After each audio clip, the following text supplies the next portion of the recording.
Sir, overall बाजार का नजरिया तो हमने आपसे समझा। म्यूचुअल फंड मार्केट्स की तरफ थोड़ा रुख करेंगे, क्योंकि फायदे के फंड का जो हमारा शो है वो बेसिकली हम म्यूचुअल फंड से रिलेटेड नॉलेज प्रोवाइड करते हैं अपने व्यूअर्स को।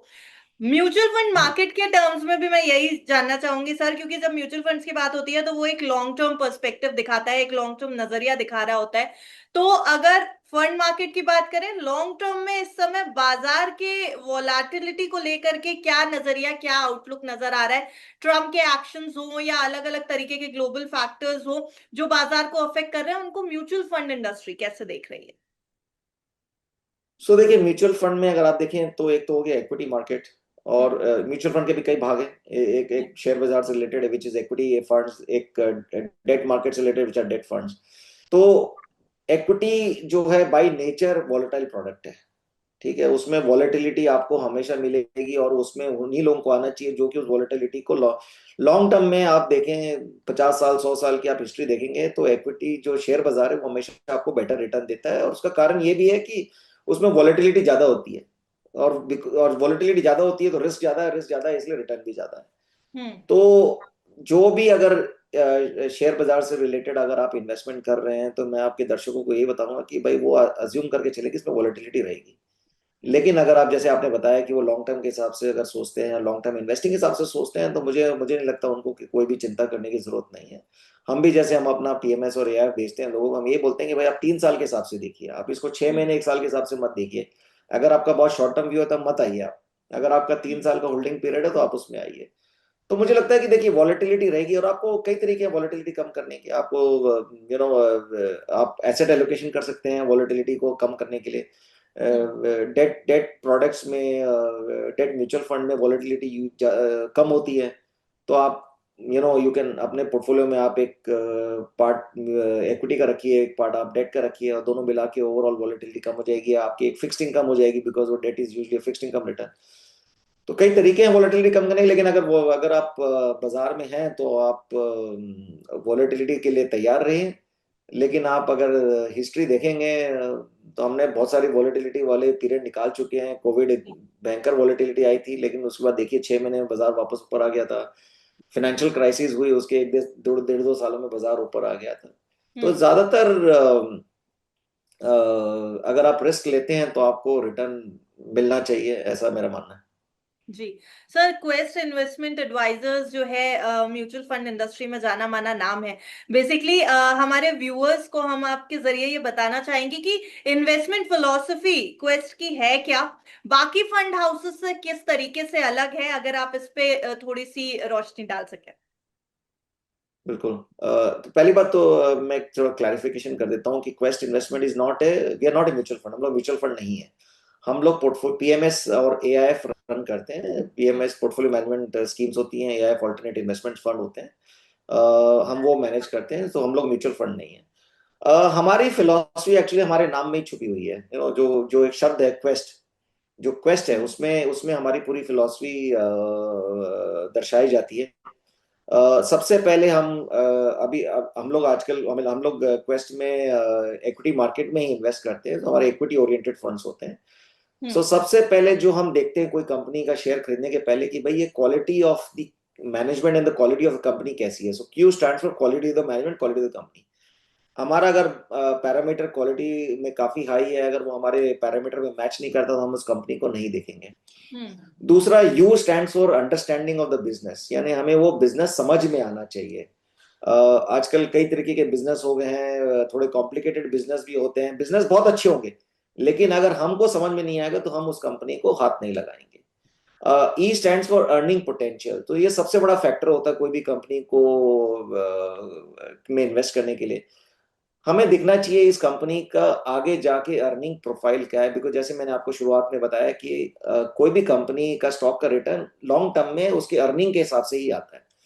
तो हम देखते हैं इस कंपनी का अर्निंग का रिटर्न आगे जाके कम से कम 15-20% हो, और जनरल इंडेक्स से ज्यादा हो, या हम्म। ये कंपनी अभी तक बहुत उतना अच्छा नहीं कर रही है लेकिन अब एक इन्फ्लेक्शन पॉइंट आया है जिसमें ये या तो उस कंपनी में सुधार हुआ है या उसके बिजनेस में या उसके इंडस्ट्री में सुधार हुआ है, जिसके कारण एक अर्निंग इन्फ्लेक्शन पॉइंट आएगा।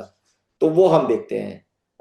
ऐसे हमारे लिए हम इसको दो तरीके से देखते हैं। एक तो है ये हम लोग जाने जाते हैं sector rotation as a strategy के लिए। हम्म। तो वी हमारा मानना है कि जितनी भी कंपनियां हैं, जितने भी बिजनेसेस है, वो एक हर एक साइकिल से गुजरते हैं। चाहे वो हम्म। फाइनेंशियल मार्केट हो, चाहे वो सीमेंट हो, चाहे वो स्टील हो, सब एक साइकिल से गुजरते हैं। So we look at sector first and then we go deep dive in, हम लोग फिर उसके हिसाब से कंपनी को चुनते हैं। और last but the not the least, जो टी है, T stand for time in the market and timing the market. Hmm. तो हम दोनों दोनों चीजें करते हैं। एक तो हम कोई भी स्टॉक को महंगा नहीं खरीदना चाहते हैं भाई, हम हमारे वैल्यूएशन पैरामीटर में अगर वो फिट होता है तो हम तब खरीदते हैं। दूसरा, हम अगर हमने कोई इन्वेस्ट किया है कोई कंपनी को, तो हम उसको जल्दी से, जब तक उसका पूरा पोटेंशियल ना हो जाए, तब तक हम उसको बेचते नहीं है। सो इन शॉर्ट, हम लोग इस क्वेस्ट स्ट्रेटेजी को एक agile with growth and patient with value भी कहते हैं। बेसिकली कि भाई अगर हमें हमें फर्क नहीं पड़ता है ये ग्रोथ स्टॉक है या वैल्यू स्टॉक है, हमें उसमें अच्छे रिटर्न बनने चाहिए। तो हम हमारे हमारे पोर्टफोलियो में आप देखेंगे ग्रोथ स्टॉक भी है हमारा। हमारे पोर्टफोलियो आप देखेंगे तो हमारा टॉप टॉप होल्डिंग में जोमेटो आता है, और हमारे हम्म। वैल्यू स्टॉक्स भी हैं। बट उस वैल्यू स्टॉक में हम इन्वेस्ट जब करते हैं जब हमें वैल्यू नजर आती है, और हम उसमें जब तक रहते हैं जब तक हमारी पूरी वैल्यू डिस्कवर ना हो जाए। तो ये हमारी फिलॉसफी है, और इसी फिलॉसफी से हम आज हमें पोर्टफोलियो मैनेजमेंट करते हुए 18 साल हो गए। 2007 में पहली बार हमने पीएमएस लॉन्च किया था, और 2025 हो गया, तो 18 साल का हमारा फंड मैनेजमेंट का एक्सपीरियंस है, और कंपनी को 30 साल के ऊपर हो चुके हैं। जी सर, पोर्टफोलियो से रिलेटेड अब एक सवाल जरूर आपसे बनता है कि बिल्कुल। डाइवर्सिफिकेशन की बात बहुत की जाती है जब हम बात करते हैं एक बेहतर पोर्टफोलियो कैसा होना चाहिए। तो एक सजेशन जो ज्यादातर हमारे सामने आता है वो यही होता है कि आप अपने पोर्टफोलियो को बहुत डाइवर्सिफाइड रखिए, एक तरफ कंसंट्रेशन नहीं होना चाहिए, सिर्फ एक तरफ। किस तरीके से बनाए वो डाइवर्सिफाइड पोर्टफोलियो? एक बेहतर डाइवर्सिफाइड पोर्टफोलियो में किस तरह के फंड्स होने जरूरी? देखिए, सबसे पहले तो आपको अपना रिस्क प्रोफाइल डिसाइड करना होगा कि आपकी रिस्क टेकिंग कैपेसिटी क्या है। हम्म। एंड जो आप डाइवर्सिफिकेशन अपना पोर्टफोलियो में करना चाहते हैं, वो रिफ्लेक्ट करेगा कि आप कितना रिस्क लेना चाहते हैं।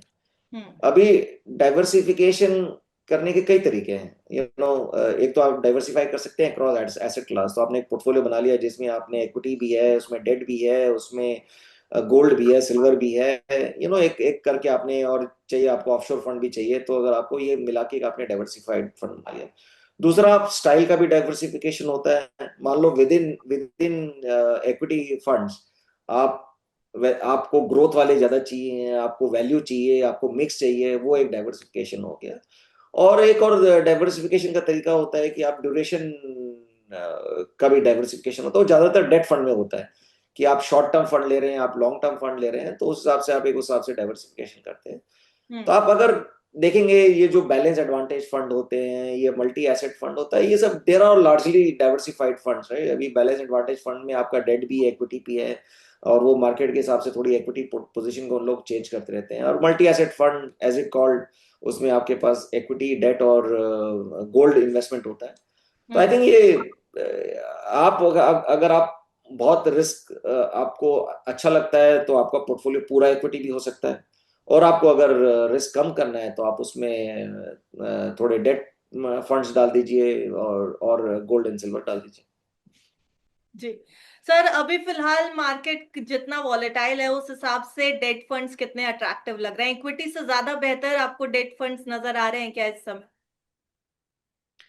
मैं ऐसा ऐसा नहीं कहूंगा कि इस समय डेट फंड ज्यादा अट्रैक्टिव है कि नहीं है। देखिए, डेट फंड सबसे ज्यादा अट्रैक्टिव होते हैं जब आपके central bank rate cut cycle start करने वाले होते हैं। हम्म। उसमें आपको दो बेनिफिट मिल जाते हैं। एक तो क्या होता है कि जो आप अंडरलाइंग आपकी डेट इन्वेस्टमेंट है, उसमें एक फिक्स रिटर्न है, जो भी है 7%, 8%, जो भी एक रिटर्न होता है। ऊपर से जब अगर सेंट्रल बैंक रेट काटते हैं, तो ये रिटर्न एनहांस हो जाते हैं, बिकॉज आपको थोड़ा कैपिटल एप्रिसिएशन मिल जाता है। अभी आप देखेंगे इंडिया में आरबीआई ने काफी एग्रेसिव रेट कट कर दिया है ऑलरेडी। अभी पीछे से उन्होंने 100 बेस पॉइंट रेट काटा था, और 100 बेस पॉइंट सीआरआर काटा था। हम्म। जिस हिसाब से हमारा सीपीआई का डेटा आया है लास्ट, हो सकता है कि एक चांस है कि आरबीआई और भी रेट कट कर सकता है। बट मुझे नहीं लगता वो rate cut 25 basis point, maximum मे भी 50 बेसिस पॉइंट, बहुत कम चांस है 50 के, बट मुझे लगता है 25 बेसिस पॉइंट का रेट कट हो सकता है। बट उसके पहले आरबीआई करीब 150 बेसिस पॉइंट का रेट काट चुके हैं। तो इस समय आपको जो डेट में रिटर्न मिलेगा वो आपको बेसिकली अंडरलाइंग, बट मुझे ये भी नहीं लगता कि रेट बहुत ऊपर जाने वाला है। आई थिंक रेट जहां है वहीं रहेंगे या थोड़े बहुत नीचे आ सकते हैं। हम्म। तो आपको जो डेट में रिटर्न आएंगे वो आपका जो अंडरलाइंग इन्वेस्टमेंट है, अगर जीसेक है तो आज की डेट में 10 साल का जीसेक आप देखेंगे 6.5 पे ट्रेड हो रहा है। हम्म। 5 साल का कॉर्पोरेट बॉन्ड 7% पे हो रहा है। तो मोटा मोटी उसी ही रेंज में डेट में रिटर्न आने चाहिए। तो अगर आप मुझे बोलेंगे कंपेयर करने के लिए इक्विटी और डेट में, मुझे लगता है कि आज भी अगर अगर मैं अगले 1 साल 2 साल 3 साल के हिसाब से देखूं तो मुझे लगता है कि आपको इक्विटी बेहतर रिटर्न दे सकता है। हम्म। लेकिन मैंने जैसा आपको बताया कि डेट का एक बहुत बड़ा काम होता है डाइवर्सिफिकेशन। वो आपकी रिस्क को काफी कम करता है। तो आई थिंक एवरीबडी दूसरा डेट का बहुत बड़ा काम है। अगर आपको कोई भी फंड की जरूरत है अगले, मान लो मैं जैसे देखता हूँ कि अगर ये 3 साल का आपको जो भी खर्चा है आपके सामने, हम्म। और आप देख लीजिए अगले 3 साल की आपकी कितनी इनकम होनी है, सैलरी है, कहीं से भी जहां से भी आपकी इनकम आती है, उसमें जो भी गैप होता है उतना आपको डेट में रखना ही चाहिए। Because hmm. इक्विटी मार्केट में 3 साल में 3 साल से पहले अगर आप निकालना चाहेंगे तो उसमें हो सक बिकॉज उसमें वॉलेटिलिटी होती है तो रिटर्न ऊपर नीचे हो सकते हैं। तो डेट का ये भी काम होता है कि आपका कैश फ्लो मैनेजमेंट भी करता है। तो उस हिसाब से मेरे ख्याल से सबको डेट में ज्यादातर लोग डेट में इन्वेस्टमेंट रखते ही हैं। आप अपनी रेंज डिसाइड कर लीजिए। पहले आप कैश फ्लो डिसाइड कर लीजिए, आपको कैश फ्लो क्या चाहिए, उसके बेसिस पे आप कर लीजिए, या आपको अपना रिस्क कितना कम करना है उस बेसिस पे डिसाइड कर लीजिए। जी तो सर। अदरवाइज ऐसा मुझे नहीं लगता है कि debt is going to give fantastic return, primarily because rate cuts काफी हो चुके हैं।